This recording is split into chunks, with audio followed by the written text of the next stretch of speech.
Hello, my name is Abdi Chihuahua. This is my relational advice vlog from my relational communications class at GCU. Part 1. The scenario. Sarah and Emma have been close friends for years, but recently their communication has dwindled.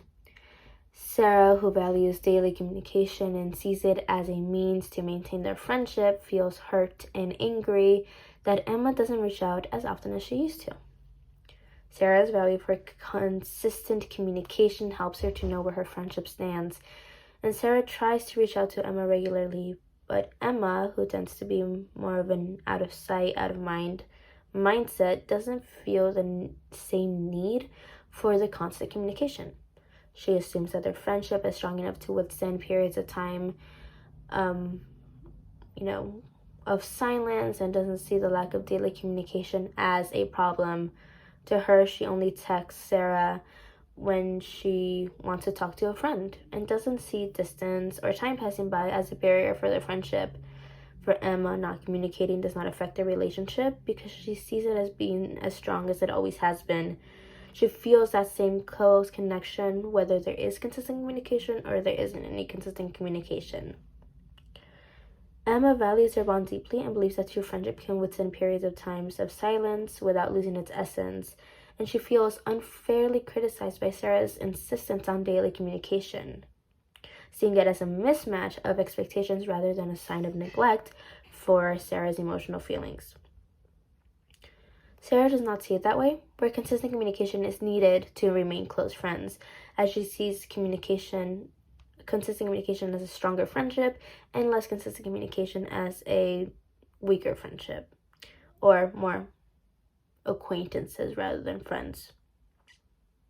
The difference in this communication styles leads to a lot of tension between Sarah and Emma, having Sarah feeling neglected and Emma feeling criticized for not meeting Sarah's expectations.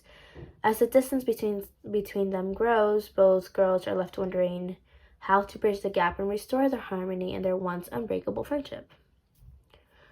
In terms of advice, I would recommend that Sarah and Emma have an open and honest conversation about their communication styles and needs.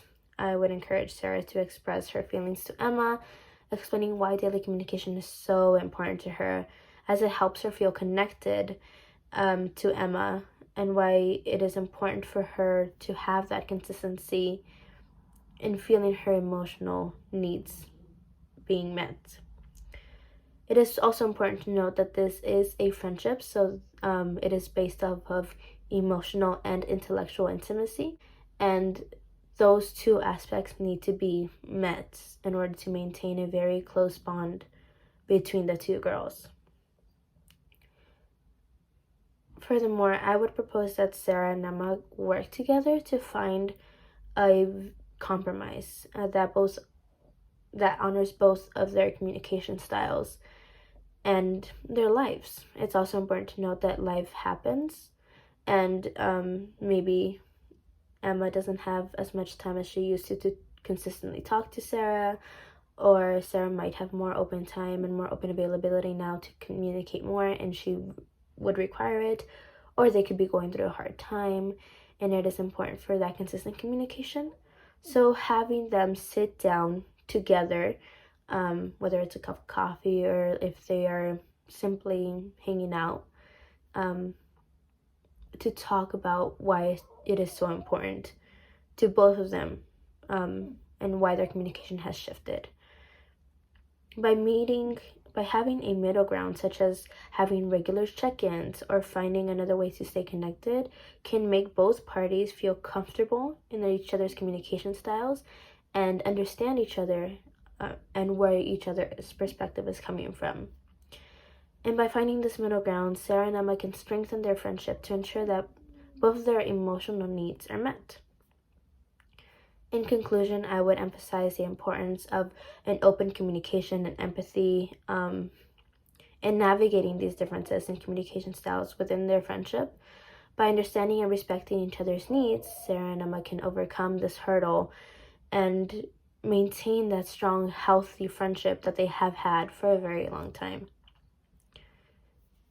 That would be the advice that I would give to both Sarah and Emma. in reaching these new communication styles. I also have a friend who one time told me that friends can be like orchids or cactuses. Orchids need to be watered regularly, meaning that they need that consistent communication, and having that regularly helps them to maintain a healthy friendship. While cactus friends don't need that consistent communication, and for them, that friendship stays the same.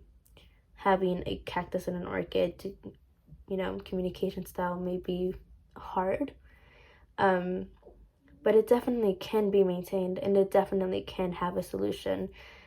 They just need to be able to have a middle ground and figure out what route they want to go about this, especially having this as a new challenge to their friendship.